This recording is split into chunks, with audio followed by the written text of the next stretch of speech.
1장 찬양 드리심으로 금요일 예배 하나님 앞에 드리겠습니다.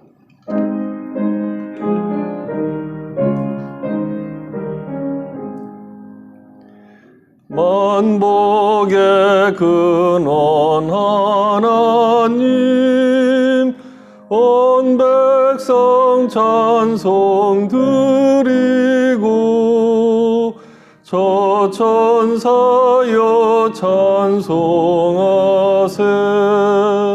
찬송 성부 성자 성령. 아멘.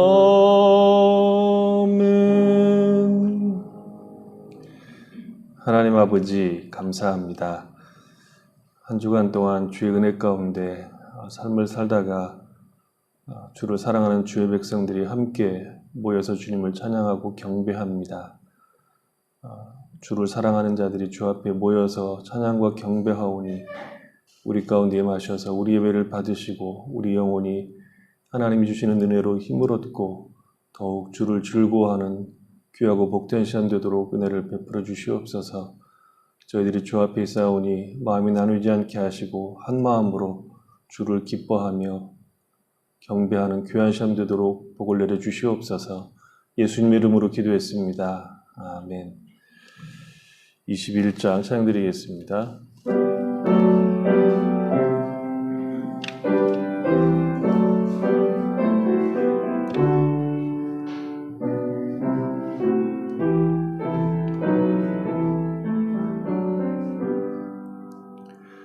다 찬양하여라 전능과 창조의 주께. 내 혼아 주 찬양 평강과 구원의 주님. 성도들아 주 앞에 이제 나와 즐겁게 찬양하여라. 다 찬양하여라 놀라운 만유의 주께. 포근한 날개민들 품어 주시는 주님. 성도들아 주님의 뜻 안에서 내 소원 다 이루리라. 다 찬양하여라 온 몸과 마음을 바쳐. 이 세상 만물이 주 앞에 다 나와 찬양. 성도들아 기쁘게 소리 높여 영원히 찬양하여라.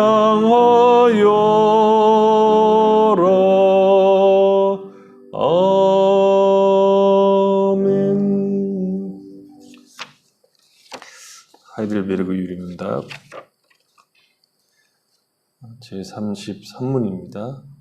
우리도 하나님의 자녀인데 왜 우리는 예수님을 하나님의 독생자라고 부릅니까? 왜냐하면 오직 그리스도만이 하나님의 영원한 참된 아들이시기 때문입니다.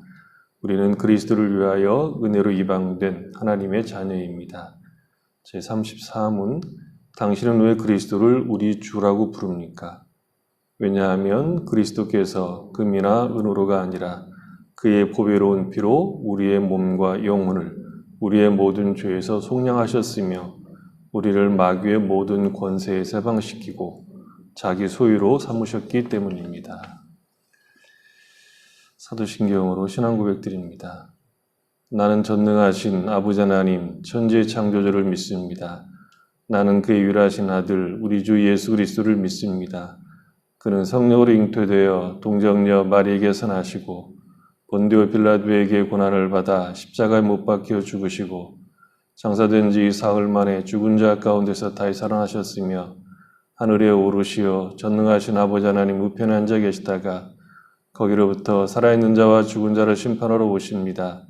나는 성령을 믿으며 거룩한 공교회와 성도의 교제와 죄를 용서받는 것과 몸의 부활과 영생을 믿습니다. 아멘. 254장 찬양드리겠습니다.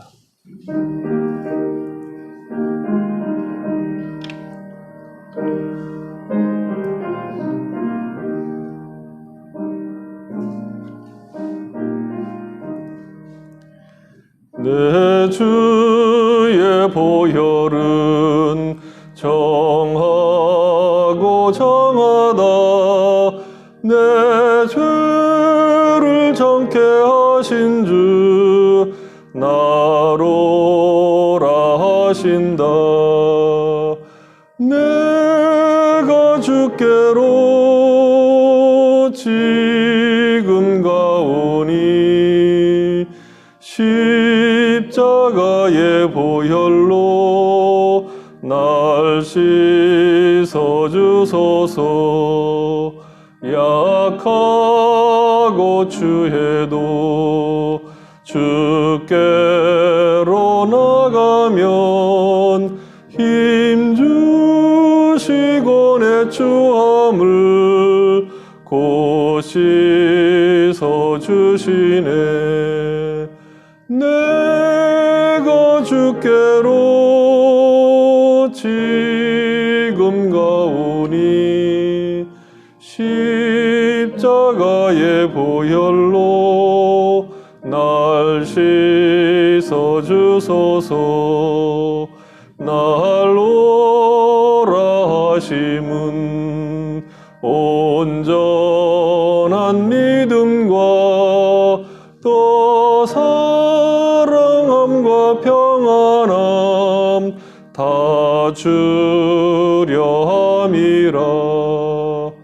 내가 주께로 지금 가오니 십자가의 보혈로 날 씻어주소서. 큰 죄인 복받아 살 길을 얻었네. 한없이 넓고 큰 은혜 베풀어 주소서. 내가 주께로 지금 가오니 십자가의 보혈로 날 씻어주소서. 그 피가 맘속에 큰 증거 됩니다. 내 기도 소리 들으사 다 허락하소서. 내가 주께로 지금 가오니 십자가의 보혈로 날 씻어주소서. 아멘. 윤희 장로님 기도하시겠습니다. 하나님 아버지, 이 세상을 창조하셔서 주님의 권세 아래 두시고 우리 인생의 시작과 끝이 주님의 놀라운 계획 안에 있음에 감사와 찬양을 올려드립니다. 우리에게 매일 똑같은 시간이 주어지지만 하나님을 향한 믿음은 한결같지 않아서 때론 원망도 하고 후회도 하며 불확실한 현실의 두려움에 주님으로부터 도망치고 싶을 때도 있음을 고백합니다. 주님, 왜 우린 이리 연약할까요? 왜 변치 않으시고 한결같으신 주님의 사랑을 알면서도 온전한 믿음을 갖지 못하는지 초라하고 불안정한 모습에 의기소침해지기까지 합니다. 우리의 작은 신음에도 응답하시는 주님, 상한 심령들을 온전히 회복시켜 주시옵소서. 예수님의 이름을 부를 때 기쁨으로 다가와 들어주시고 만져주시며 위로의 마음으로 치유해 주셔서 주님의 사랑을 갈망하는 심령과 육신이 아프고 병든 자들이 예배 속에서 회복되는 은혜를 허락하여 주시옵소서. 주님, 긴 코로나19 사태로 모든 나라가 몸도 마음도 지쳐가고 있습니다. 경제적으로 또 여러 가지 뜻하지 않는 일들 앞에서 사람들의 형편과 마음이 피폐해져 여호와로 말미암은 기쁨과 감사가 아닌 주님의 교회를 향해 비웃음과 조롱에 차마 듣기조차 힘든 말들을 쏟아내기까지 합니다.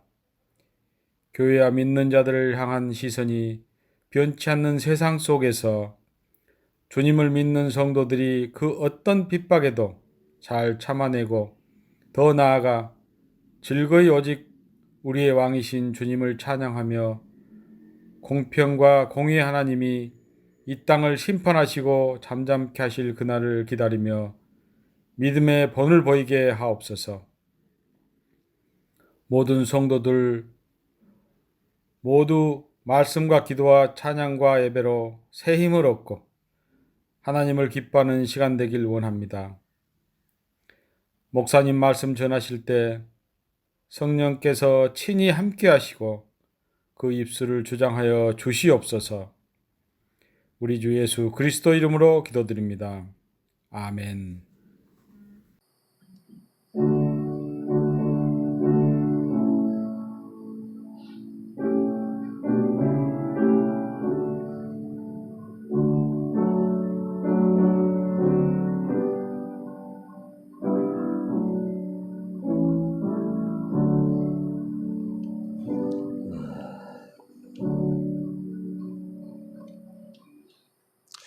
성경 말씀 보겠습니다. 에베소서 4장입니다. 에베소 4장 31절로 32절 같이 읽어보겠습니다. 너희는 모든 악독과 노함과 분냄과 떠드는 것과 해방하는 것을 모든 악의와 함께 버리고 서로 인자하게 하며 불쌍히 여기며 서로 용서하기를 하나님이 그리스도 안에서 너희를 용서하심 같이 하라. 이 시간에 우리 전상철 집사님 내 주님 입으신 그 옷은 찬양 있겠습니다.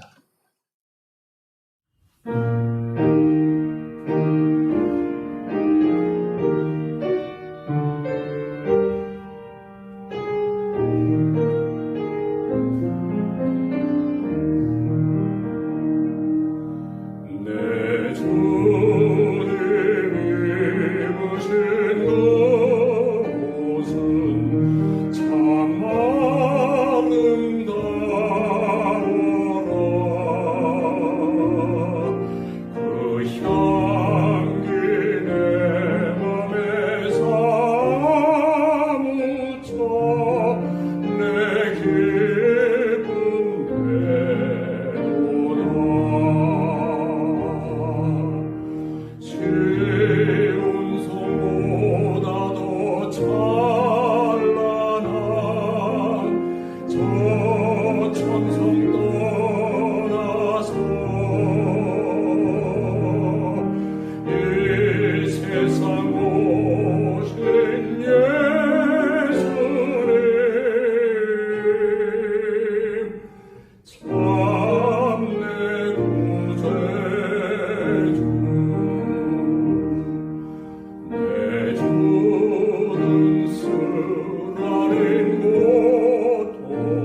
기도하겠습니다.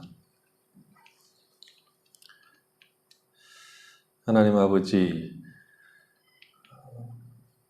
크신 은혜와 사랑으로 우리의 삶을 인도하심으로 이 악한 세상에서 믿음을 따라 살 수 있도록 복을 주셔서 감사합니다. 생명과 진리가 그리스도 예수 안에 있음을 저희들이 깨닫고 진리 되신 그리스도 예수를 따라 살아갈 수 있도록 우리에게 날마다 은혜를 베푸시고 믿음을 주셔서 감사합니다. 때로 이 길이 힘들고 어렵기도 하고 우리가 또 연약해서 실패하기도 하지만 그러나 그것으로 모든 것이 끝나는 것이 아니라 그럼에도 불구하고 은혜로 말미암아 우리를 다시 세우시고 복된 인생을 살 수 있도록 기회를 주시는 하나님의 무궁하신 은혜로 인하여 참으로 감사합니다. 하나님, 우리가 어떤 것을 만날지라도 낙심하지 않게 하시고 또 우리의 실패로도 좌절하지 않게 하시고 하나님께서 우리에게 베푸시는 은혜로 늘 힘을 얻어서 믿음의 길을 걸어갈 수 있도록 은혜를 베풀어 주시옵소서. 우리가 가지고 있는 마음의 소망들, 우리의 간절한 소망은 그리스도 예수와 함께하는 것이고 그의 길을 따라 믿음의 길을 걷는 것이라고 늘 고백하며 살 수 있도록 은혜를 베풀어 주시옵소서. 우리가 또 처한 조건들, 환경들, 그것을 능히 그런 것들을 통해서 우리를 만드시고 우리를 빚으시고 온전케 하시는 하나님의 은혜가 거기에 있음을 알고 우리가 마주하고 있는 환경과 조건을 탓하지 않고 거기까지 찾아오셔서 우리를 인도하시는 하나님의 크신 손길을 신뢰하고 믿음의 길을 걸어갈 수 있도록 복을 허락하여 주시옵소서. 그래서 우리의 삶이 얼마나 복된지 영광스러운지 확인하고 주를 따라 사는 인생만큼 복된 것이 없다는 것을 매일 알아갈 수 있도록 은혜 베풀어 주시옵소서. 이 시간에도 말씀을 통해서 우리 자신을 확인케 하시고 그 말씀을 통해서 우리가 가야 할 길들을 바라보는 귀한 시간 되도록 은혜 베풀어 주시옵소서. 예수님의 이름으로 기도했습니다. 아멘. 세 사람이 받아야 하는 훈련의 내용을 우리가 살펴보고 있는 중입니다. 중요한 것은 훈련 그 자체, 곧 무엇을 하느냐 안 하느냐 하는 것들이 윤리나 도덕으로 연결된 것이 아니라 하나님과의 관계, 하나님을 아는 것, 하나님을 사랑하는 것, 하나님의 영광을 위하여 하는 것들로 나타나야 한다 하는 것들이었습니다. 그냥 훈련하는 것 자체로 내가 증명되는 것이 아니라 오히려 훈련을 하면 할수록 하나님의 도우심이 더 절실하게 되고 성령의 인도하심과 지혜가 더욱 필요하다는 것을 깨우쳐서 내가 하는 모든 것들이 하나님이 힘주시는 것으로 이루어지고 완성되어가는 그래서 하나님을 더욱 의지하고 사랑하는 것으로 세 사람의 특징들이 나타나야 한다는 것이 중요한 핵심이라고 얘기했습니다. 오늘은 그 동일한 맥락에서 31절과 32절을 보려고 합니다. 기독교 신앙이 강조하는 어떤 본질들을 놓치면 경건이나 신앙생활이 어떤 규칙을 지키는 것, 늘 이야기하는 식으로 하자면 종교성으로 흘러갈 수 있다는 것을 경계해야 됩니다. 경건은 하나님을 아는 것입니다. 그 안다는 것 속에는 순종이 포함되어 있습니다.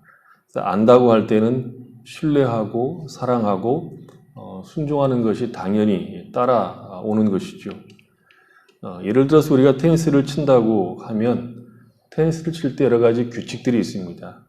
그러나 테니스를 친다고 할 때는 규칙을 지키는 것으로 테니스를 친다 그러는 것이 아니고 그 규칙들을 통해서 테니스가 얼마나 재밌는 경기인지 얼마나 우리에게 유익을 주는 경기인지를 누리는 것이 목적이라는 것이죠.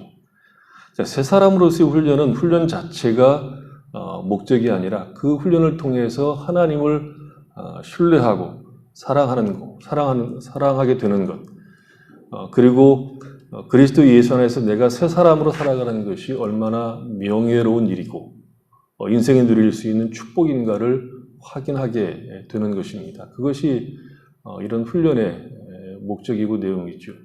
그것을 확인하고 이 문제를 따라오라고 사도 바울이 한 말이 성령을 근심케 하지 말라라고 이야기를 한 것입니다. 31절을 보면 앞에 나왔던 내용들의 이제 복습처럼 보이죠. 악독과 노함과 분냄과 떠드는 것과 해방하는 것을 모든 악의와 함께 버리라 이렇게 되어 있습니다. 31절은 앞에 있는 내용들을 좀 더 구체적이고 세세하게 말하고 있다는 느낌을 주죠. 악독이라고 하는 것은 까다롭고 따뜻함이 없는 상태를 말합니다. 쓴맛이나 혹은 성질이 잔혹하다, 까다롭다 그런 뜻입니다. 선한 것은 보지 못하고 언제나 나쁜 것만 보려는 태도를 말합니다. 결점이나 흠을 꼬집어내려고 하는 태도를 말하죠. 이성계하고 무학대사가 이런 대화를 나눴다고 우리가 이제 알고 있죠. 이성계가 무학대사에게 제 눈에는 대사가 돼지처럼 보입니다. 그랬더니 무학대사가 제 눈에는 당신은 부처처럼 보입니다. 이렇게 응답을 했습니다. 이성계가 아니 당신은 내가 돼지 같다고 했는데 화가 나지 않습니까? 그랬더니 무학대사가 하는 말이 돼지 눈에는 돼지만 보이고 부처 눈에는 부처만 보이는 법이지요. 이렇게 답을 합니다. 황달 걸린 사람의 눈에는 모든 것이 다 노랗다. 이것이 이제 서양 격언 가운데 하나입니다. 속담 가운데. 심령이 악독하다는 것은 자신의 눈에 있는 들보는 보지 못하고 남의 눈에 있는 티는 예리하게 보는 마음의 상태입니다. 마음이 악독하기 때문에 모든 것을 다 이제 꼬아서 보는 것이죠. 모든 것을 선글라스를 끼고 보는 것과 같은 겁니다. 오늘날 우리는 이 악독한 심령을 가진 사람들이 점점 많아지는 것 같다는 느낌을 받죠. 우리가 살고 있는 시대적 용어로 얘기하자면 이것은 내로남불일 겁니다. 자기에게는 관대하고 남들에게는 까다롭고 잔혹하죠. 우리 사회를 보면 점점 답답하다 하는 느낌을 우리가 이제 받고 있죠. 개혁이라고 하는 칼을 들고 부르짖는 사람들 역시 개혁의 대상이지만 자신들은 개혁할 것이 없고 다른 사람들만 개혁한다고 하면 된다고 일로 매진하는 것만큼 답답한 것이 없습니다. 개혁이 어려운 것은 그 칼이 자기에게도 똑같이 적용돼야 하기 때문에 문제가 되는 거죠. 그래서 역사적으로 보면 개혁이 성공한 예가 거의 없습니다. 왜냐하면 그렇게 개혁의 칼을 든 사람들이 수도하는 사람들처럼 살기가 어렵기 때문에 그렇죠. 그러니까 남의 눈에 있는 티를 보기 전에 내 눈에 있는 들보를 본다는 것은 굉장히 어려운 일이죠. 근데 그것을 깨닫지 못하고 남의 눈에 티를 열심히 보려고 하는 태도, 그것을 우리가 악이라고 얘기합니다. 악독이라고 얘기하죠. 그래서 악독이라고 하는 것은 결국 자신은 선하고 다른 이들은 선하지 않다고 하는 것입니다. 자신을 살피는 일에는 게으르고 다른 이들에게는 조소적인 것입니다. 99%의 아름다운 것을 외면하고 1%의 결점만 찾아 지적합니다. 이들의 삶의 특징은 그래서 감사가 없죠. 고마운 것이 없습니다.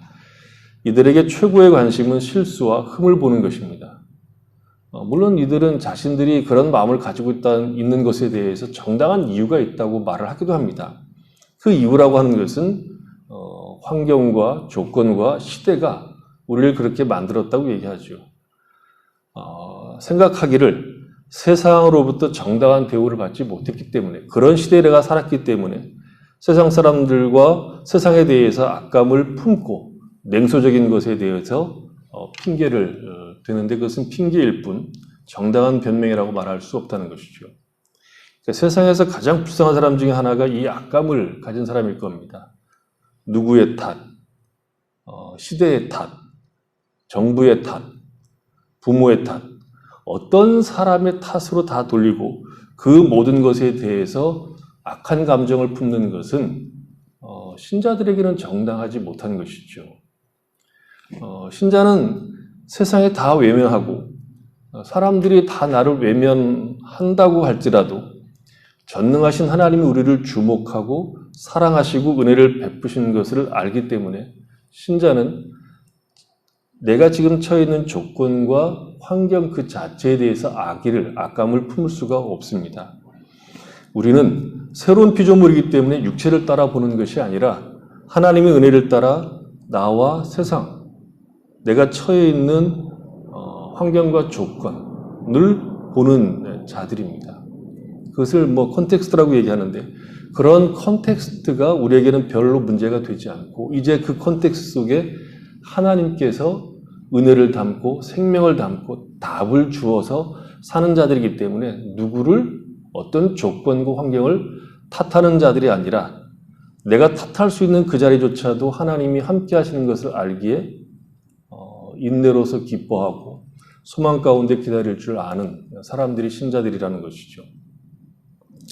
두 번째로 이런 악독은 언제나 노함과 분냄으로 나타난다는 것입니다. 노함은 마음의 격정, 마음의 과격한 흥분을 의미합니다. 분냄은 이 노함의 상태가 지속되는 마음의 상태와 조건을 말합니다. 그러니까 노함은 겉으로 드러나는 격정, 흥분, 끌어오름이라고 하면 분냄은 그 격정이 밖으로 드러나지는 않지만 그 마음에 정착된 마음, 복수심이죠. 그런 것 같은 겁니다. 노하는 것은 누구나 알 수 있지만 분냄은 그래서 잘 알 수가 없을 수도 있습니다. 그리고 이 노함과 분냄은 말을 통해서 그 모습이 드러나기도 합니다. 그래서 사도 바울은 떠드는 것과 비방하는 말을 이제 여기 쓰고 있는 것이죠. 떠드는 것은 일종의 왁자지껄을 의미합니다. 소리를 지르고 폭력을 쓰는 것을 포함하죠. 이것은 우리가 가끔 보는 것이기도 하고 때로는 우리도 격정에 휩싸이면 할 수 있는 행동들이죠. 사람들이 격노하고 노한 상태에 있을 때는 서로 간에 어떤 합리적인 말을 하는 것이 아니라 고함을 치고 자기 목소리를 더 크게 지르죠. 이것을 어디서 많이 보죠?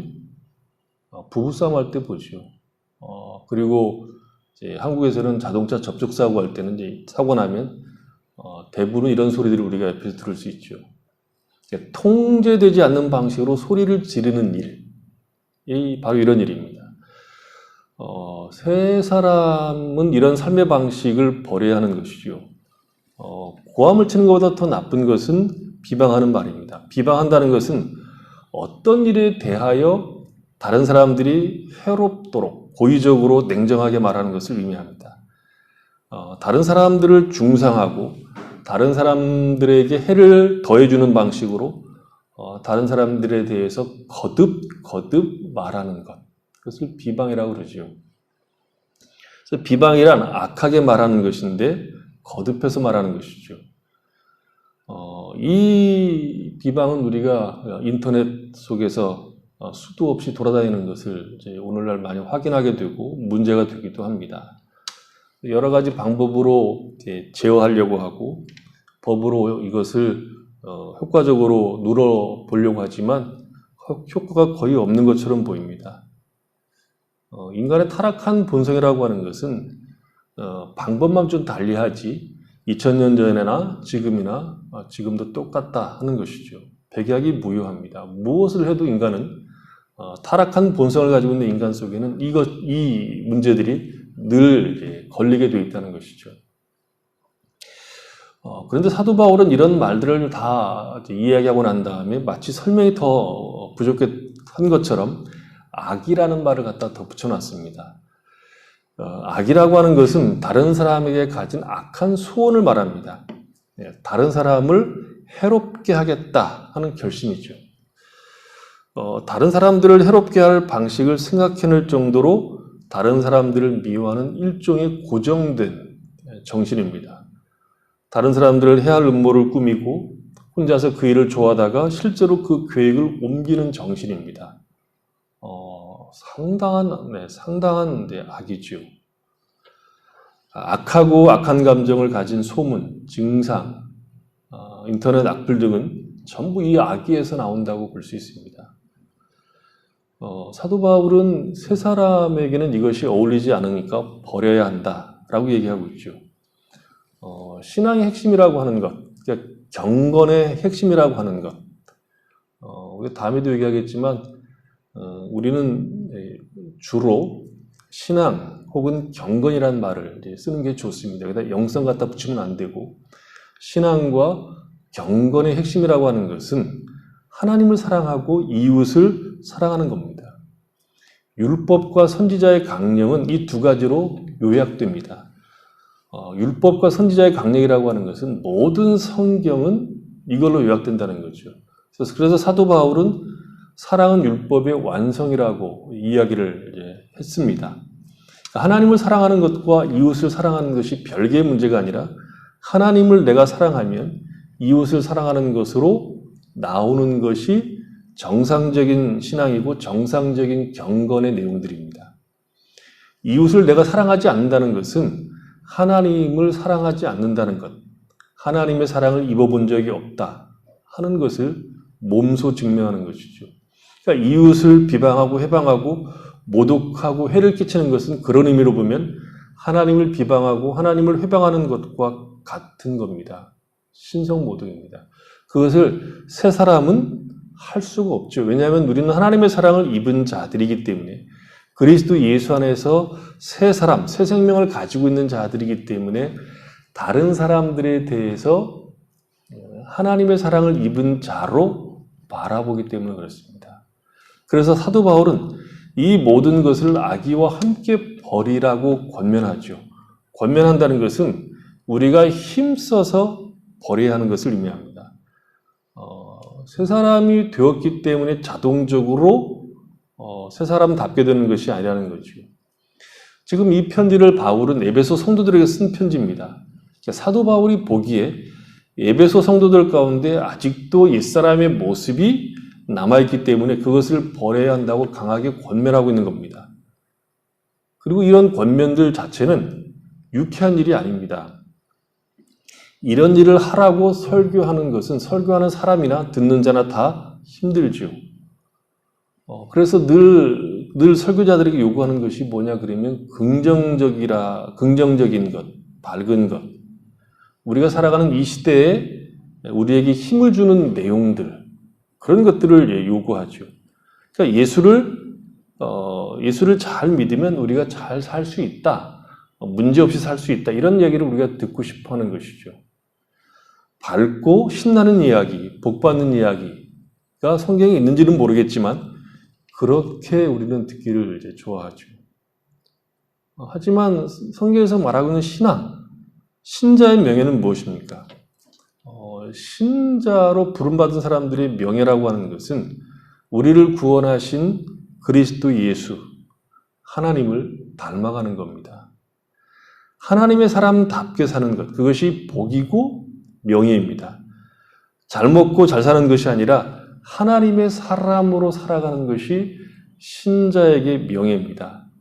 은혜가 무엇입니까? 은혜란 죽은 자들을 하나님께서 그리스도 예수 안에서 다시 살려 생명을 얻게 하는 것이죠. 우리가 생명을 얻었죠. 그리스도 예수 안에서 생명을 얻은 자들입니다. 그 생명은 이 땅에 살아가는 동안에 우리가 하나님의 사람으로, 하나님의 자녀로 살아갈 수 있는 기회를 준 것입니다. 사람이 사람답게 살 수 있는 기회를 허락받은 것이 은혜입니다. 그것이 우리에게 명예라는 거죠. 그래서 우리는 이런 문제들을 우리가 정면으로 들여다보고 우리를 살피고 아직도 내 안에 이런 옛사람의 흔적들이 있는가를 봐야 합니다. 그리고 단호하게 버려야 합니다. 우리가 누구입니까? 우리가 어떤 사람들입니까? 신자는 그리스도 예수로 말미암아 새로운 피조물로 창조된 자들입니다. 전혀 다른 사람이지요. 신자는 성령께서 우리 안에 거처를 정하고 함께 하시는 자들입니다. 그러니까 신자가 되었다는 것은 무엇으로 설명할 수 없는 기이한 그런 놀라운 일입니다. 신자는 하나님의 은혜와 사랑으로 그것이 구체적으로 얘기할 때는 주 예수께서 이 땅에 오셔서 우리를 위해서 대속의 죽으심으로 말미암아 죄와 사망에서 구원을 얻은 자들이요 구속의 날까지 우리가 홀로 있는 것이 아니라 성령의 인치심을 받은 자들입니다. 무엇으로 비교할 수 없는 자리에 온 거죠. 우리가 흔히 말하는 것처럼 영원 전부터 우리를 그리스도 예수 안에서 택하사 흠이 없고 귀한 자가 되도록 그리스도 예수 안에서 우리를 부른 자들입니다. 신자들의 문제는 신자 자신이 어떤 존재인가를 자꾸 잊어버리거나 신자의 신분이 별거 아닌 것처럼 자꾸 생각한다는 거죠.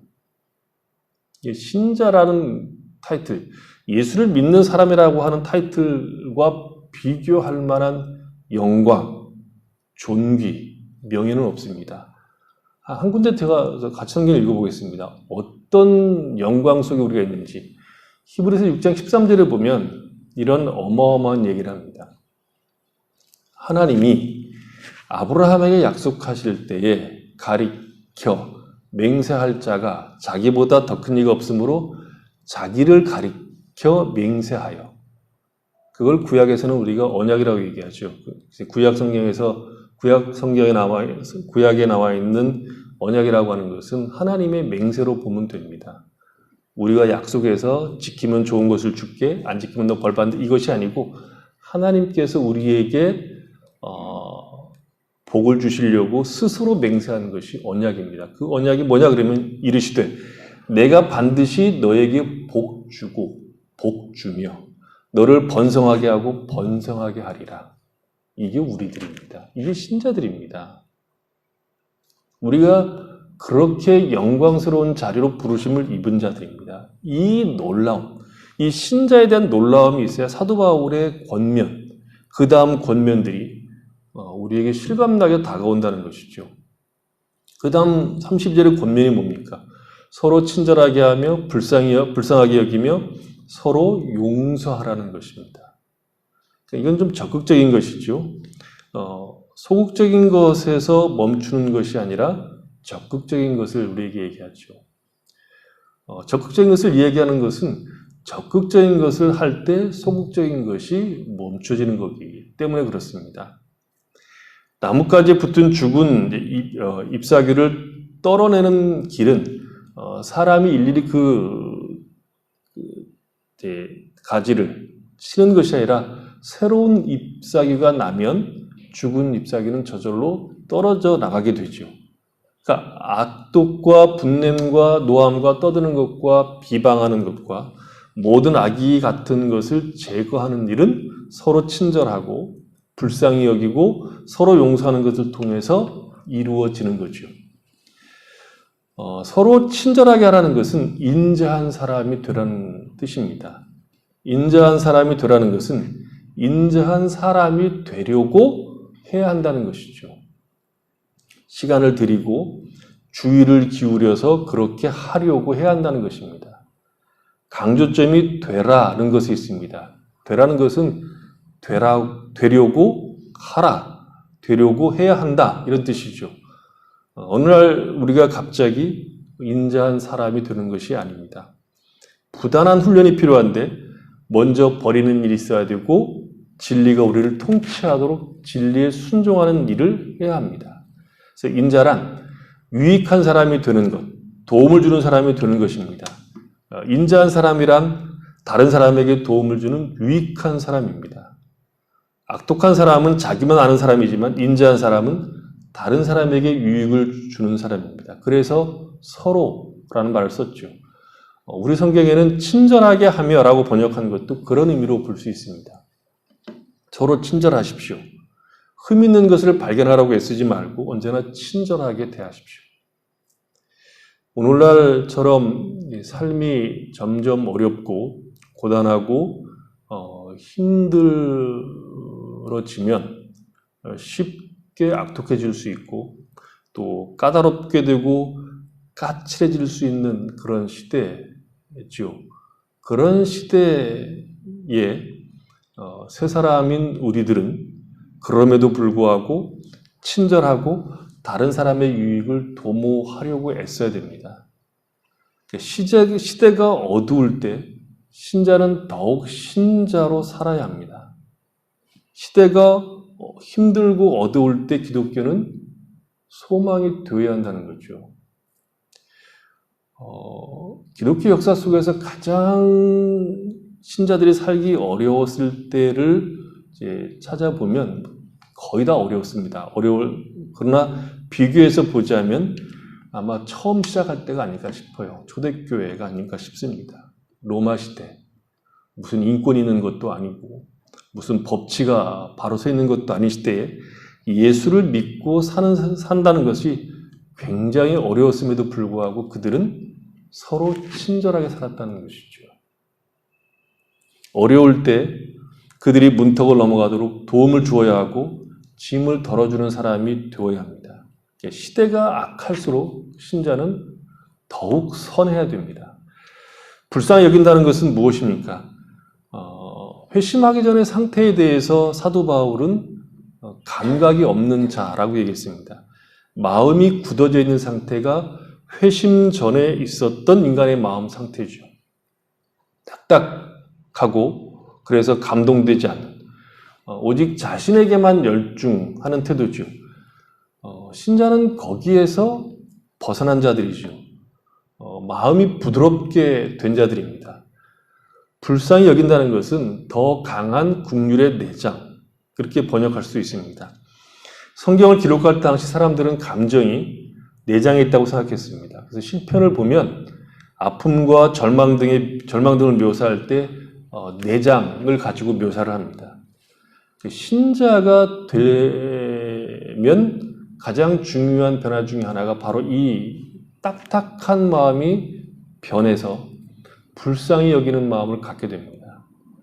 불쌍히 여기는 마음은 자기 중심적 사고에서 벗어날 때 비로소 갖게 되죠. 지금 우리가 살고 있는 시대의 중요한 특징 가운데 하나가 온통 자기 자신에게만 집중하죠. 모든 삶의 특징이 전부 자신에게 집중되도록 요구하고 있습니다. 심지어 타인을 위한 관심도 궁극적으로 자신을 위한 것으로 이야기를 합니다. 타인에게 관심을 가질 때조차도 인간은 지극히 파당적인 경향이 있습니다. 바리새인이 주님에게 물었죠. 누가 우리의 이웃입니까? 이 질문에 대해서 주님은 선한 사마리아인의 비유를 얘기해 줬습니다. 강도를 만나서 벗겨 팽개쳐져 있는 사람을 제사장과 레위인은 비껴갔습니다. 그러나 사마리아 사람은 그 사람을 거두어서 치료하고 여관에 맡깁니다.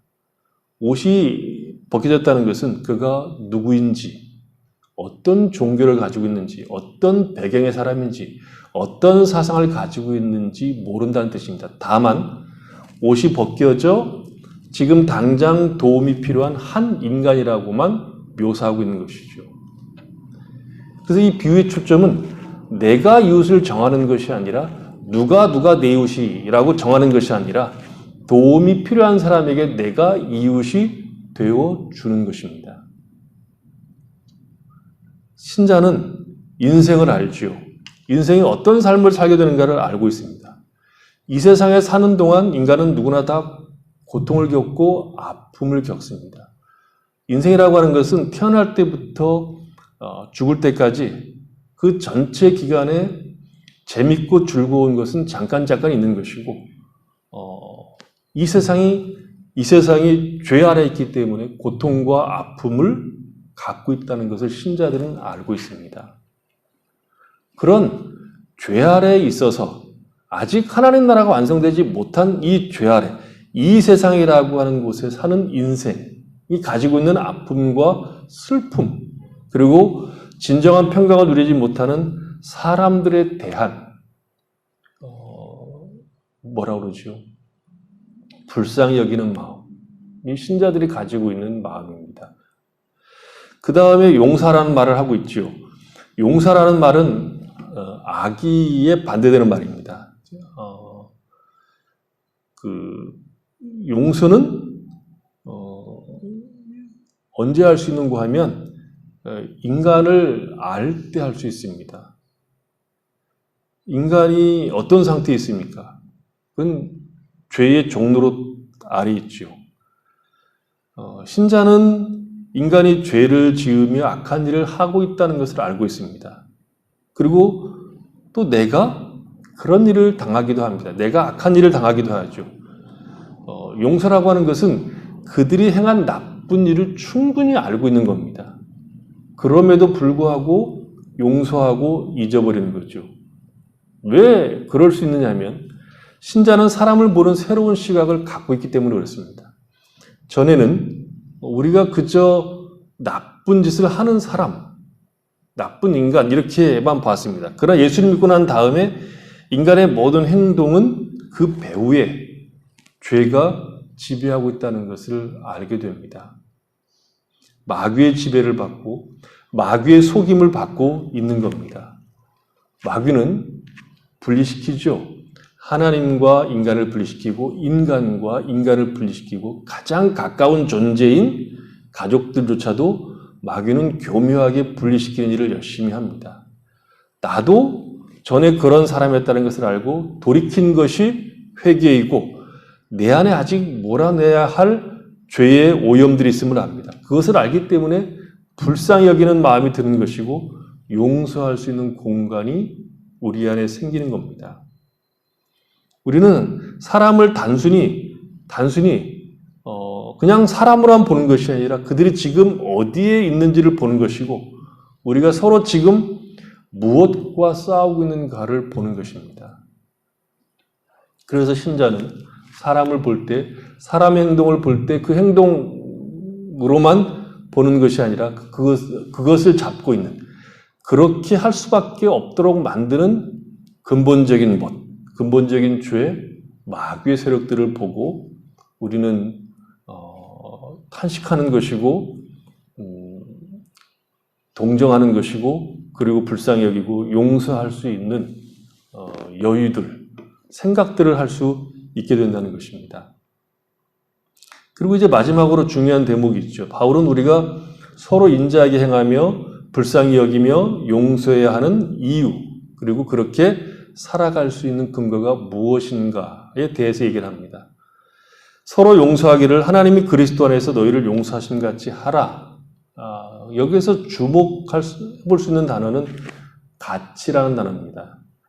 우리가 인자하고 불쌍히 여기고 서로 용서한다면 그것은 하나님께서 행하신 것과 같은 것이다. 그런 뜻이죠. 그러니까 서로 인자하게 행할 때 우리가 하나님과 같이 된다는 거죠. 하나님과 같이 된다. 하나님을 닮아간다는 것은 바로 이제 이 뜻입니다. 동시에 이 말은 하나님께서 우리를 용서하신 것과 같은 방식으로 우리가 서로 용서하라는 것입니다. 우리가 용서를 받으려면 용서해야 된다는 것이 아닙니다. 우리는 이미 용서를 받았습니다. 에베소 성도들은 자신들이 이미 용서를 받은 사람들인 것을 알고 있습니다. 신자는 자신이 용서받은 죄인이라는 것을 명확하게 알고 있는 사람들입니다.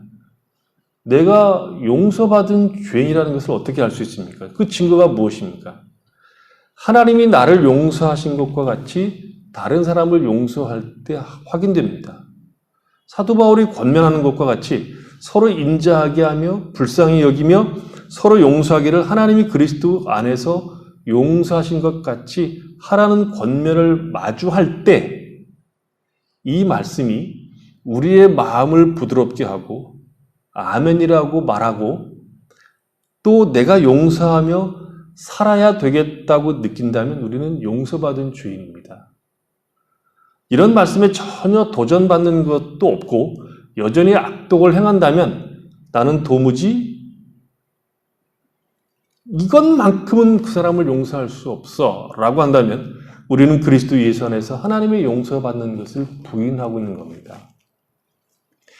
1만 달란트 빚을 진 사람의 비유에서 이것을 분명하게 보여주지 않습니까? 1만 달란트는 천문학적인 빚입니다. 지금 돈으로 해도 수천억이 넘는 빚입니다. 그것을 갚을 능력이 없는 사람이 주인에게 애원합니다. 시간을 달라고.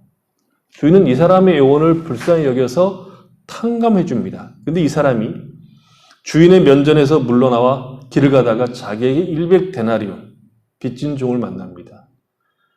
100데나리온은 3개월치 노동자 월급 정도니까 많이 잡으면 1,000만 원 정도 수준이 될 겁니다. 그러니까 수천억과 1,000만 원 정도는 비교할 수 없는 돈이죠. 그러나 그는 그 종의 멱살을 잡고 위협합니다. 빨리 갚으라고. 시간을 달라는 종의 애원을 무시하지요. 이 비유의 핵심이 뭡니까? 이미 용서받았으면 그것을 적용하라는 겁니다. 용서를 받은 것을 안 사람은 용서한다는 거죠. 사랑을 받아본 사람은 사랑할 수 있다는 것입니다. 내가 하나님으로부터 용서받은 것을 아는 자들은 다른 사람을 용서하는 것을 거절할 수 없다는 뜻입니다. 더구나 우리가 깊이 생각해야 되는 것은 하나님께서 어떤 방식으로 우리를 용서하셨는가 하는 것이 우리의 삶의 근거가 되죠. 하나님은 어떻게 용서하셨죠? 그리스도 예수 안에서 우리를 용서하셨습니다. 그리스도 예수를 근거로 우리를 용서하셨는데 언제 용서하셨느냐 하는 것을 바울은 로마서에서 이렇게 얘기합니다. 로마서 5장 6절에 보면 이런 얘기를 바울이 하죠. 우리가 아직 연약할 때의 기약대로 그리스도께서 경건하지 않은 자를 위하여 죽으셨도다. 의인을 위하여 죽는 자가 쉽지 않고 선인을 위하여 용감히 죽는 자가 혹있거니와 우리가 아직 죄인 되었을 때 그리스도께서 우리를 위하여 죽으심으로 하나님께서 우리에 대한 자기의 사랑을 확증하셨다. 하나님께서 언제 우리를 용서하셨습니까? 빌 때? 성경적 용어로 하면 회개할 때? 돌이킬 마음이 있을 때?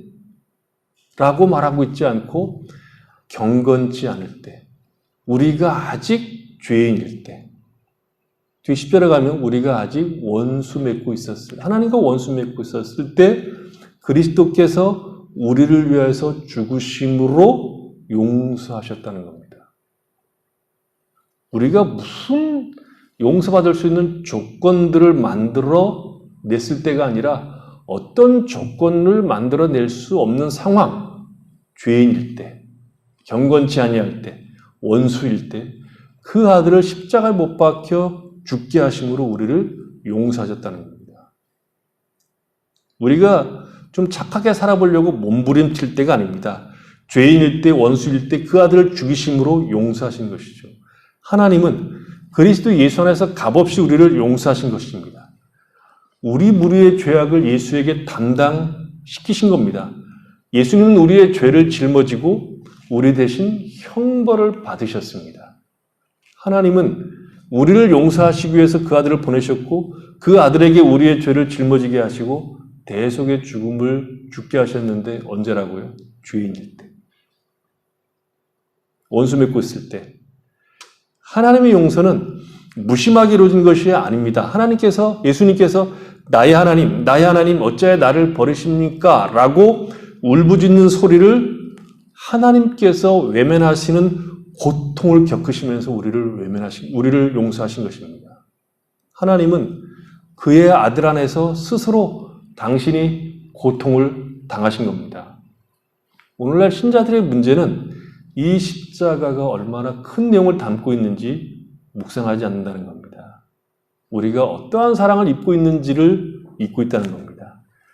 우리가 신자답게 살아갈 수 있는 힘의 근거는 십자가에서 이루어진 일, 하나님께서 그 아들 안에서 행하신 일을 정면으로 바라보고 그것이 매일매일 우리의 가슴을 적시게 해야 된다는 것입니다. 우리의 삶은 언제나 힘듭니다. 우리는 어려운 삶을 살아가고 어려운 사람들, 까다로운 사람들을 만나며 살아갑니다. 쉬운 인생이 하나도 없습니다. 쉬운 문제가 우리에게 없다는 거죠. 그런 세상 속에서 우리가 살아갈 수 있는 힘, 용기, 더구나 신자답게 살아가며 그것이 책임과 의무로서가 아니라 신자된 자의 명예로운 일이라고 생각하고 서로 인자하고 불쌍히 여기고 용서할 수 있는 삶은 십자가에서 흘러나오는 구속의 피. 이를 날마다 묵상할 때 하나님의 크신 사랑을 확인하게 되고 거기에서 우리는 우리의 삶이 얼마나 명예로운 자리로 초대받았는가를 확인하게 된다는 것입니다.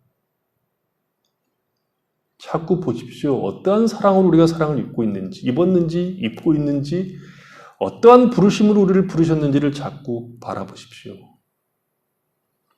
용서를 아는 사람은 상한 마음이 무엇인지를 아는 사람입니다. 그 상한 마음은 어디서 봅니까? 십자가에서 봅니다. 십자가를 바라보십시오. 예수를 바라보십시오. 거기에서 신자는 신자다운 길을 가는 것만큼 명예로운 길이 없으며 복된 길이 없다는 것을 확인하게 됩니다. 서로 인자하게 하며 불쌍히 여기며 서로 용서하기를 하나님이 그리스도 안에서 너희를 용서하심 같이 하라는 이 놀라운 초대, 이 놀라운 부르심, 그것은 우리의 명예를 위한 겁니다. 우리의 복됨을 위한 것입니다. 예수를 믿는 사람들은 이 놀라운 길로 초대를 받은 것이고 이 초대는 우리에게 허락된 가장 영광스러운 길로서의 초대라는 것입니다. 그러면 우리는 자주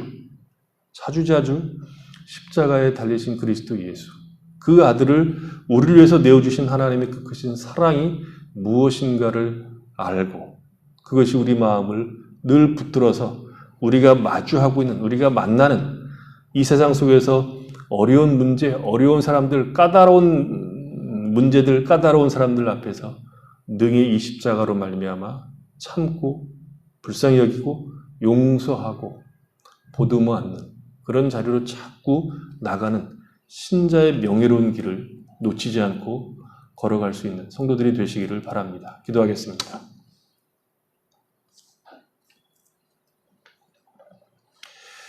하나님 우리 아버지, 하나님은 우리를 그리스도 예수 안에서 부르셨습니다. 죄인일 때, 원수 맺고 있을 때 하나님은 그 아들을 이 땅에 보내시고 십자가에 못 박혀 죽게 하심으로 우리를 구원하셨습니다. 그 사랑을 우리에게 나타내 보이셨습니다. 이 사랑은 어떻게 설명할 수 없는 놀라운 것이고 큰 것이며 깊은 것이며 넓은 것입니다. 우리가 이 사랑을 받은 자로서의 가지고 있는 영광을 깨닫게 하셔서 이 땅에 살아가는 동안에 이 세상에서 인자하게 여기며 인자하게 하며 불쌍히 여기며 서로 용서하는 귀한 삶을 살 수 있도록 은혜 베풀어 주시옵소서. 그렇게 살도록, 그렇게 인자하며 불쌍히 여기며 용서하며 살도록 우리를 부르셨습니다. 참 명예롭고 영광스러운 길로 우리를 부르신 것입니다. 하나님, 우리가 이것을 놓치지 않고 그리스도 예수 안에서 우리를 부르신 그 사랑을 힘입어 이 복된 길을 우리가 매일매일 걸어갈 수 있도록 은혜를 베풀어 주시옵소서. 예수님 이름으로 기도했습니다. 아멘. 262장 찬양드리겠습니다.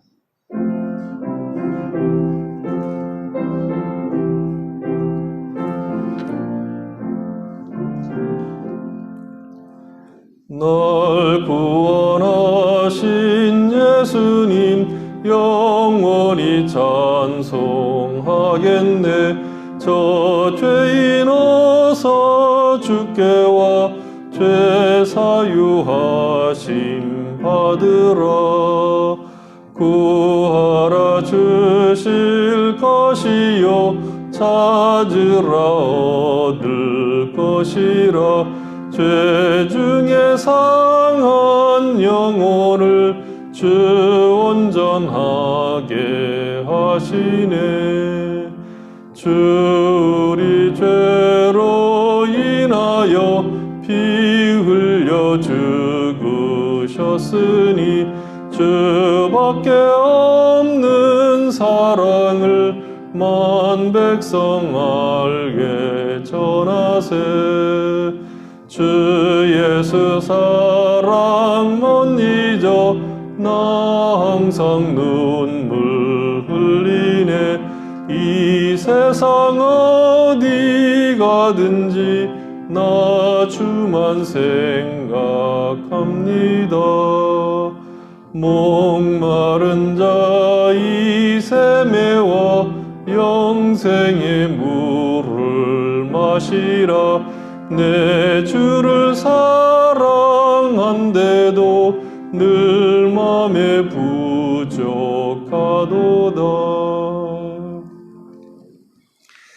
하나님 우리 아버지, 우리를 그리스도 예수 안에서 자녀 삼으신 하나님께서 우리에게 허락하신 이 영광된 자리, 영광된 길을 저희들이 기쁨으로 늘 걸어갈 수 있도록 은혜를 베풀어 주시기 원합니다. 새 사람으로 하나님의 자녀로 삼으신 이 복된 길을 저희들이 놓치지 않고 서로 불쌍히 여기며 또 인자하게 행하며 서로 용서하며 살아갈 수 있도록 은혜를 베풀어 주셔서 우리가 하나님의 자녀인 것을 세상 앞에 증거하도록 은혜를 베풀어 주시옵소서.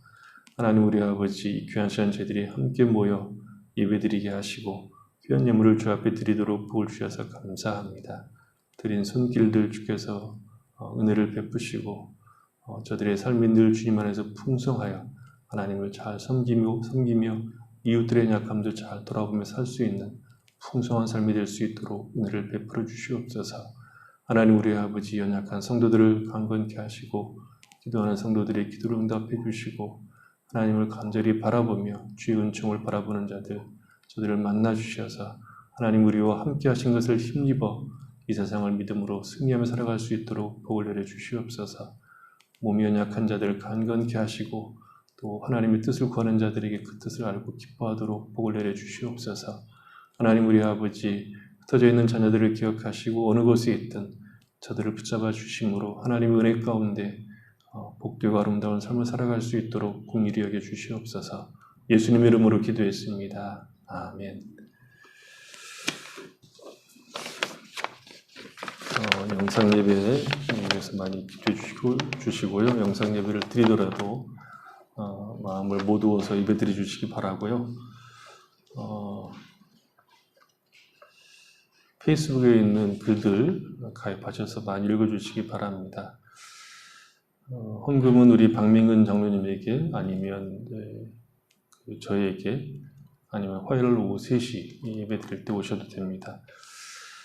연말 정산용 영수증이 필요하신 분들은 우리 박민근 장로님에게 연락해 주시면 되고요. 연말 정산이 나중에 필요하신 분들은 헌금하실 때 꼭 이름을 지명해 주시기 바랍니다. 제가 무명을 하시는 분들의 마음을 충분히 알지만 이 영수증을 떼어드릴 때는 확인할 수가 없으니까 가능하면 지명을 해주시기 바랍니다. 제가 그 소문을 못 들어서 그런지 모르겠지만 한국에서 좀 이상한 교회들은 헌금 개수 요원들이 헌금 얘기를 밖에 나가서 하는 바람에 문제가 생기는 경우도 있습니다. 근데 저희는 아직 그런 얘기를 제가 잘 못 들었는데, 저 얘기를 안 해서 그런 건지 못 들었는데, 저희 교회는 아직 그런 문제가 없으니까 그냥 기명을 하셔도 별 문제가 없습니다. 꼭 해주시기 바랍니다. 더구나 주보에 나가는 교회도 있는데 저희는 주보에 내지는 않으니까 기명으로 해도 충분히 하나님 앞에 무기명을 하는 것처럼 낼 수 있으니까 그렇게 해주시기 바랍니다.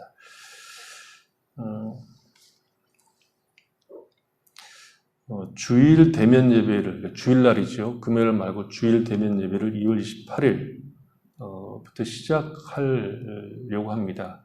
다음 주에 정확하게 제가 광고를 하려고 하는데 오전 10시에 시작하려고 합니다. 금요일 대면 예배는 조금 문제가 있어서 준비하는 대로 우리가 하겠지만 주일 대면 예배는 녹화할 필요가 없으니까 또 방송을 송출할 일이 없으니까 해도 되겠다 그런 생각이 들어서 주일 예배를 오전 10시 시작하려고 합니다. 왜냐하면 아이들이 아직 학교 개학을 안 해서 우리 여집사님들, 권사님들이 가서 또 밥 해줘야 되거든요. 그래서 10시에 하고 가면 되겠다 싶어서 10시에 하려고 합니다.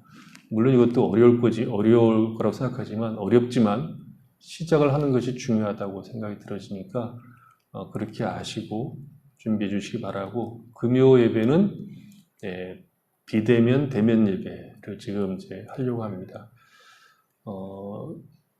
한국처럼 대면도 하고 비대면도 할 수 있으면 좋겠지만 인터넷 속도 때문에 바로 송출이 안 되고 송출이 되면은 버퍼링이 많이 걸리기 때문에 우리가 지금 녹화해서 보내드리는 거거든요. 그래서 인터넷 속도를 해결하고 지금 계획은 금요일 대면 예배는 좀 일찍 비대면 예배는 그 짬의 시간 내서 업로드해서 교회 집에서 드릴 수 있도록 그렇게 계획을 하고 있습니다. 두려워도 이제 해야 될 것 같다는 생각이 들어져요. 대면 예배를 두려워도 해야 될 것 같다는 생각이 들어지니까 여러분 위해서 많이 기도해 주시고, 물론 대면 예배를 드릴 때는 방역 수칙을 잘 지킬 것이고, 여러분이 다 나올 수도 없겠지만 지금 우리 교회 의자에 맞추어서, 의자 수에 맞추어서 대략 한 40여 명 정도 이렇게 오셔서 예배 드릴 수 있도록 그렇게 이제 장로님들하고 집사님들하고 의논해서 지금 교육 중에 있으니까 그렇게 하시고요. 주일 예배는 이제 그렇게 이제 시작할 예정이니까 여러분들 마음 준비하시고 가서 같이 예배 드릴 수 있었으면 좋겠습니다. 근 1년 만이죠. 이런 일, 1년 만인데 우리가 예배조차도 이렇게 조심스럽게 해야 된다는 것을 아시고 여러분 마음의 준비를 하시고 같이 나와서 예배 드릴 수 있도록 그렇게 힘써 주시기 바랍니다. 저는 28일 이 주일 예배 드릴 수 있겠다는 생각을 하면서 참 마음이 좋았어요. 여러분 얼굴을 온전히 보는 것은 아니겠지만 마스크 쓰고 있을 때는 어떤 분이 누군지 잘 모르겠더라고. 어떤 경우에는 지금도 이제 그런데 여러분이 대면 예배를 시작할 수 있도록 많이 기도해 주시고, 대면 예배 시작했을 때 하나님께서 우리에게 은혜를 베푸시고 또 어려운 문제가 없도록 위해서 기도해 주시기 바랍니다. 5장 찬양 드리겠습니다. 참 하나 더 박민근 장로님 부친께서 지난 13일 토요일에 하나님의 부르심을 받았습니다. 우리 장로님 가족을 위로해 주시고 기도해 주시기 바랍니다. 5장 찬양 드리겠습니다.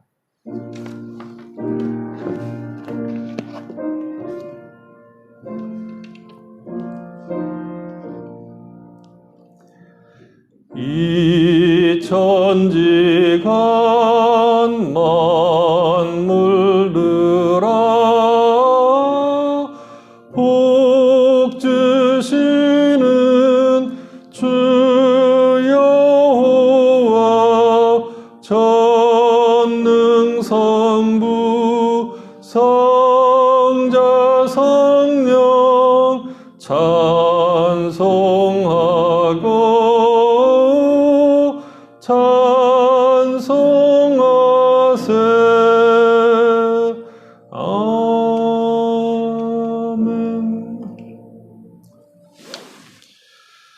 주 예수 그리스도 은혜와 하나님 아버지 사랑하심과 성령 교통하심이 우리를 새 사람으로 하나님의 자녀로 삼으셔서 인자하게 행하며 불쌍히 여기며 서로 용서할 수 있는 이 복되고 영예로운 길로 우리를 초대하셨음을 알고 이 길로 힘써 걸어가므로 우리가 하나님의 자녀인 것을 세상 앞에 드러내며 살아가기를 원하는 죄 사랑하는 모든 백성들과 그 가정과 삶의 터전 위에와 출단된 성도들과 홀로 떨어져 있는 사랑하는 자녀들 머리 위에와 이 땅에서 구원을 기다리고 있는 수많은 영혼들과 저들을 위해서 수고하는 주님의 모든 귀한 종들 위에 지금부터 영원토록 함께 계실지어다. 아멘.